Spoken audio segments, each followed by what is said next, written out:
बिहार विधानसभा चुनाव में मिली करारी हार के बाद लालू कुनबा बिखरता हुआ नजर आ रहा है। जहां एक तरफ तेज प्रताप यादव पहले से ही परिवार से बेदखल हो गए थे, तो वहीं अब रोहिणी आचार्य भी परिवार से रिश्ते नाते तोड़कर अलग हो चुकी हैं और बिहार छोड़कर चली गई हैं। लालू परिवार अब कहीं न कहीं बिहार विधानसभा चुनाव के बाद बिखरता हुआ नजर आ रहा है और इसके पीछे जो इल्जाम लग रहे हैं वो संजय के ऊपर लग रहे हैं, जो तेजस्वी के साथ हमेशा दिखाई देते हैं और तेजस्वी यादव की वजह से लालू परिवार टूटता हुआ नजर आ रहा है। बता दें, बिहार विधानसभा चुनाव में आरजेडी को करारी हार मिली थी और 25 सीटों पर सिमट सी गई थी, जिसके बाद अब रोहिणी आचार्य ने ये बड़ा आरोप लालू परिवार पर लगाया है कि उनको मारा पीटा गया है। उसके बाद उनकी बात नहीं सुनी गई, परिवार से भगा दिया गया है।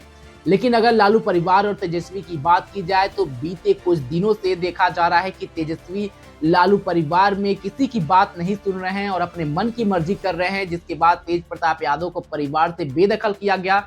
तेज प्रताप यादव लगातार जयचंद, संजय पर और तेजस्वी यादव पर प्रहार कर रहे थे।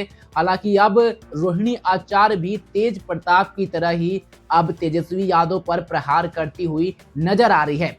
लेकिन बिहार विधानसभा चुनाव में जिस तरह से लालू का कुनबा अब अलग होते हुए नजर आ रहा है बिहार विधानसभा चुनाव के बाद से, कहीं न कहीं बिहार की राजनीति में इसका बहुत ही बड़ा असर देखने को मिलेगा, या कह सकते हैं बिहार की राजनीति से लालू परिवार का जो अस्तित्व था और जो एक सूरज की तरह बिहार की राजनीति में लालू परिवार चमकता था, अब कहीं न कहीं अब सूर्यास्त होते हुए जा रहा है। सूरज ढलने वाला है लालू परिवार का, क्योंकि तेज प्रताप यादव जो लालू परिवार के बड़े बेटे हैं, अब एनडीए का गुणगान कर रहे हैं, प्रधानमंत्री मोदी की तारीफ कर रहे हैं।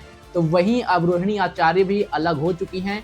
रोहिणी आचार्य लालू यादव को जीवन दान दी थी अपनी किडनी दे करके, लेकिन अब वही रोहिणी आचार्य अपने माँ बाप से, अपने भाई से पूरी तरह से रिश्ते नाते तोड़कर अब अलग हो चुकी हैं और बिहार छोड़कर भी वो निकल चुकी हैं। जिसके बाद उन्होंने तेजस्वी यादव पर बहुत ही बड़ा इल्जाम लगाया है, संजय पर इल्जाम लगाया है।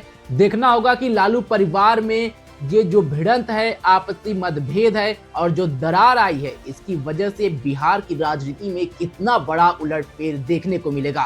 फिलहाल रोहिणी आचार्य के बयान पर और उनके कदम पर आपका क्या राय है, कमेंट बॉक्स में हमें जरूर बताएं।